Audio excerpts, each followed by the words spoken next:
Coming in hot from Arizona, this is Trevor and Troy Howard. And you're on So Tell Us Time. You can have everything you want in your business. Sometimes you just need a little help. Every business owner would love to charge more for their services, but sometimes you can sacrifice long-term loyalty for a short-term profit. Creating the right rituals is key to your business having success. Are you tired of competing with your competitors? Guess what? You don't have to compete if you create.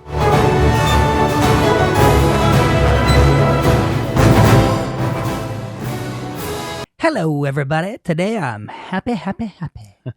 And the reason I'm happy is because we're going to be talking about something that's going to be life-changing for your business.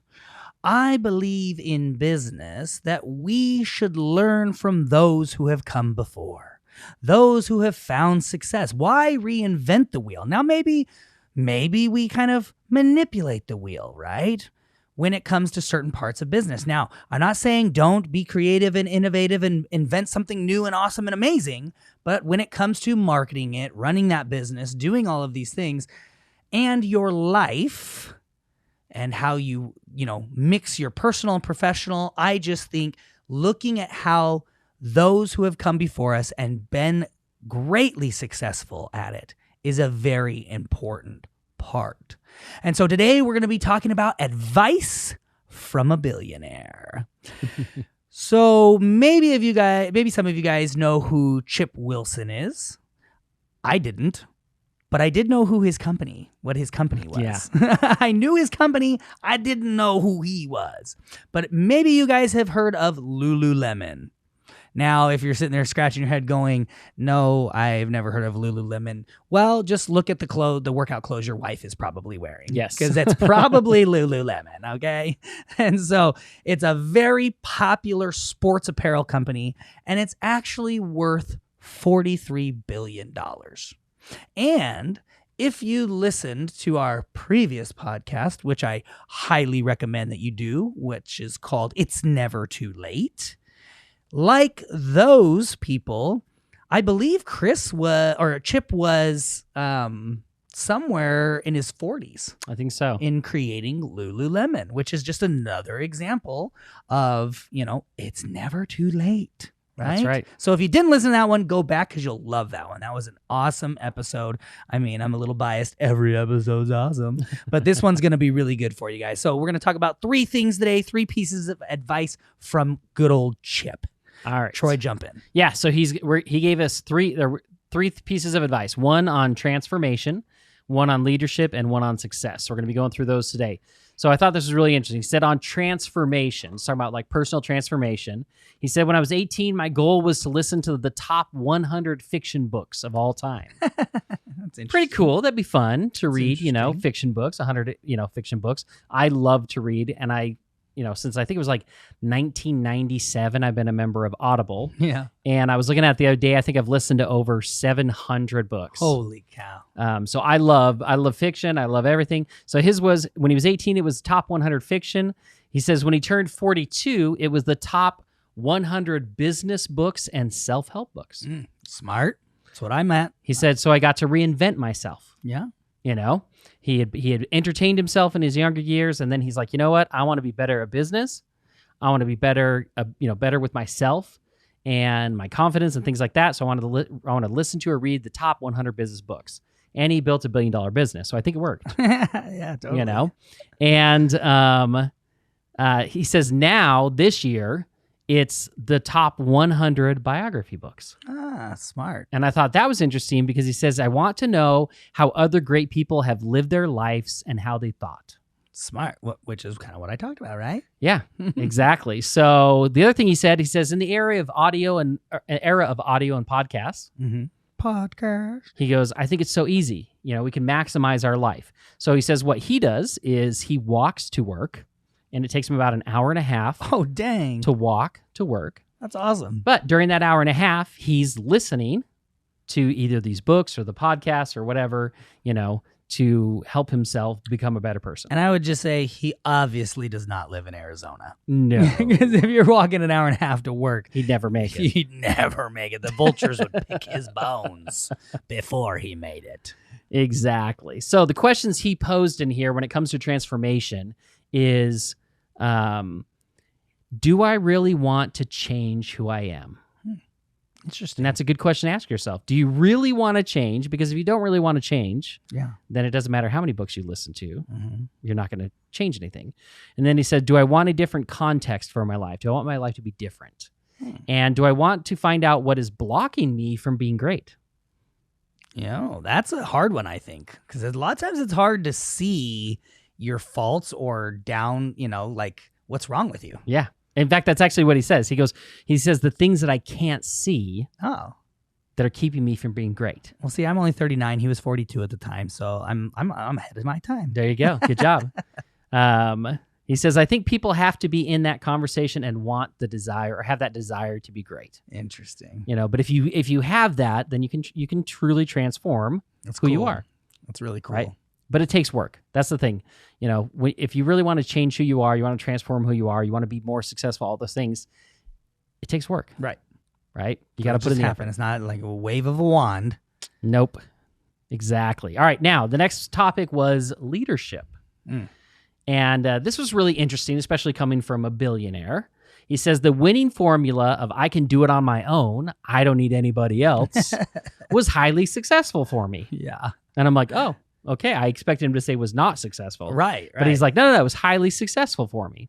He said, but it was ultimately going to fail because I couldn't delegate, mentor, train people, or trust people. Interesting. Which takes me back to promoting 2 podcasts ago where we talked about, are you listening? Yes. And if you didn't listen to that podcast, go back and listen to it because it will talk about this as well. Yeah. So what he said with the way he was, right, his inability to trust other people and delegate work, he said that his company would grow to about $15 million. Which a lot of people would be like, I'll take that. Yeah, exactly. He says, and then everything would fall apart. Yep. At that point, which is what people don't realize. It would crumble. Yeah, exactly. I mean, we're like, oh, I can grow, I grow. But eventually you hit this point where it's not just steady. Now it's like, oh, I just maintain this. No, what happens is you tend to grow past what you're able to handle. And then, That's a pyramid, dude. Yeah. You get to the top of the pyramid and then you start falling down the other side and you don't know how to stop yourself. Exactly. And that does happen a lot. So, yep, absolutely. So he said, my learning of that was I could choose a different way of being a leader and choose a different process in which I chose to be a trainer, a developer, and a mentor to other people. Awesome. And he says, I think that is the thing that led me to the success that I have today. So I see that. I think that's a great thing to look at as a business owner. Yeah. Even if you're a solo entrepreneur right now, right? You're the only one in the business. Eventually, if you want to grow it to more people, you're going to have to build those skills. Yeah.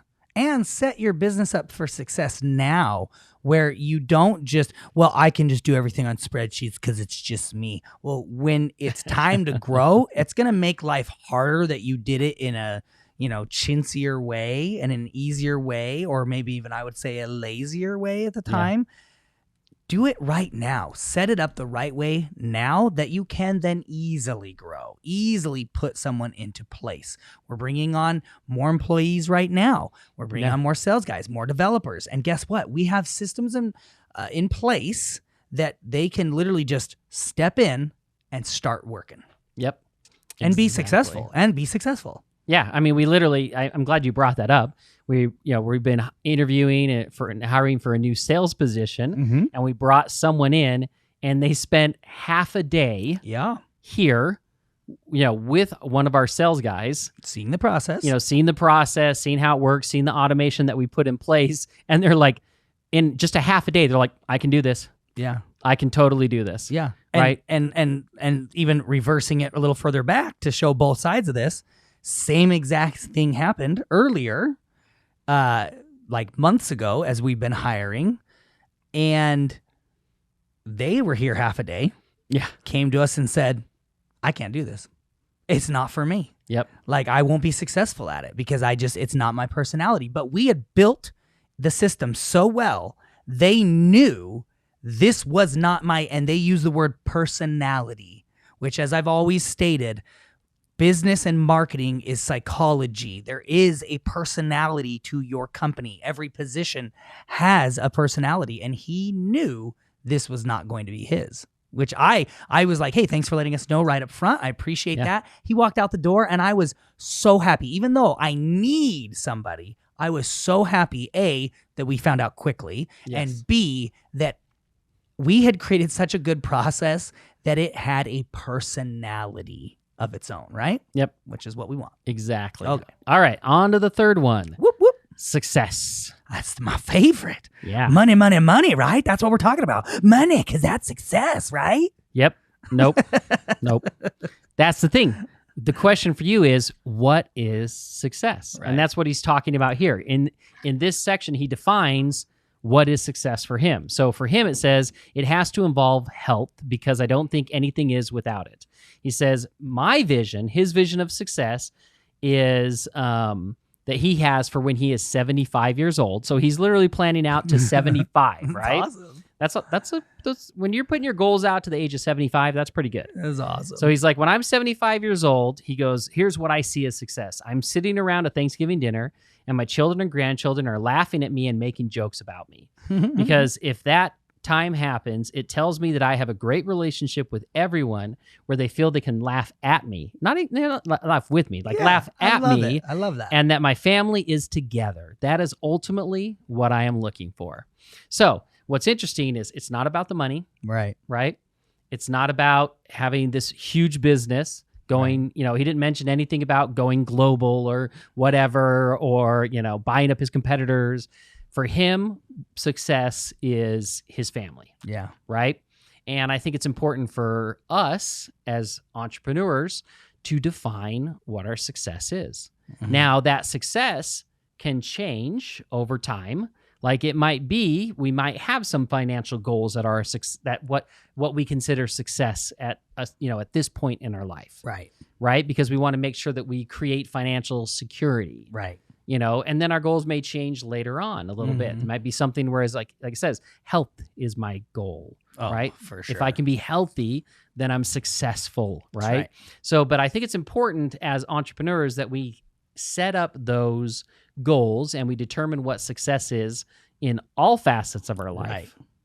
And then put together a plan to start working toward them. And that's exactly, it's awesome because the last few years of my life, talk about all the craziness, right? So the last 4 years of my life have been completely insane, medical wise and health wise and everything like that. So again, health for me has been put to the forefront, right?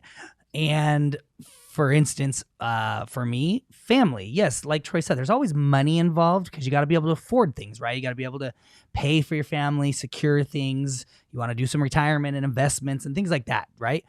But ultimately, like I said many, many times, at 20, I said I wanted to be a multimillionaire by 25 and retired. By 23, I was like, I'm losing everything in my life. By 35, so I changed my life. Then by 35, I had my first back surgery. My back blew up, and now I'm turning 39 in December. But the last 20 years of my life, I have built a business to be able to give me now at the age of 39, the life that I'm wanting and able to and things are still developing for me to know exactly what it is I want in life. Maybe health wasn't as much on my mind prior to these things that happened, but I had built such an amazing business that now, right, we've built this, that health can be a priority in my life. And so my schedule is built around, and Troy's too is built around, we've got to exercise. We've got to eat healthier. We've got to do these different things. And so, but we've built the company to be able to do that. I am getting ready to head out on a month-long trip with my family, which is phenomenal. Yeah. Troy said that to me the other day. He goes, can you believe it? We've built a company that affords us these luxuries. Troy is he's heading off to Hawaii with his family. Yeah. And so I'm going to be gone for a month. But again, that sounds luxurious. People just coming in the fourth quarter are going to look at me and be like, whoa, must be nice. They didn't see the last 20 years of building this business. I did not vacation like that for the last 20 years. In fact, in my younger years, scrimping and scraping and crawling to up this mountain that you and I have built, right? To get to the top of the mountain, I didn't do anything. I mean, there was very little vacationing. There was very little spending of money. There was very little focus on anything other than sleeping, eating, and breathing, building this company. Yeah. But we did it in a way that we're both still young, and now we get to, reap the reward of some of those, the fruits of our labor. Yeah. Right. And so, check us out on Instagram and Facebook, and you'll be seeing some of my road trip. Right. I'm going to be doing a lot of business on that trip, by the way. We are business owners. Doesn't matter if Troy's in Hawaii, Venezuela, or Russia. It doesn't matter if I'm traveling in an RV. Don't send me to Russia. You don't want to go to Russia? What's wrong with you? It's like, not right now. It's the best place on the planet right now. Yeah. Don't you know? Trevor's like, hey, go to the Ukraine. Go open an office there right now. Go talk some sense into Putin. Oh, or go bring some gas back with you. I'd like that. Go bring me some oil. Yeah. But the point is, success is not just money. And when I was focused on money, I literally started to lose everything. So that is not what's most important in life. And I can tell you that now. So if you're thinking money is the most important thing, you've got a rude awakening coming at some point in your life. Yep. And so anyways, guys, all right, let's jump into the homework. Is that everything, Troy? That's on success? Okay, perfect. That's it. I love these 3 things. All right, well, homework. Decide which one of these nuggets of wisdom can help you the most right now and apply it to your life this week. And I would say I would analyze these 3 things moving forward. And I would look at, how do you want to transform? If you don't like the way you look, if you don't like the people you're around, if you don't like, maybe people call you an a-hole all the time, and I'm just being honest with you, and you don't like it, but you get all puffy about it, so you just keep doing it, right? Guess what? You can change that too. I'll say either you need to change or you need to change your friends. Yeah, I'm going to pretty much say you need to change. If everybody's saying that, but you can transform. And then what kind of leader do you want to be? I love that. Getting in there, working, and getting your hands dirty, teaching and training, and even prepping your company to get doing that, and then ultimately understanding what success truly looks like for you. Because in the end, when you're in your 80s and maybe late 80s, laying on your deathbed, some people will make it to their 90s or even 100. But what really mattered, Because if you're laying on a pile of cash and you got nothing else in life, you might regret that. All right, everybody. Well, we love you so much. We appreciate you. You're the best. And we will catch you guys on the next episode of So Tell Us Time.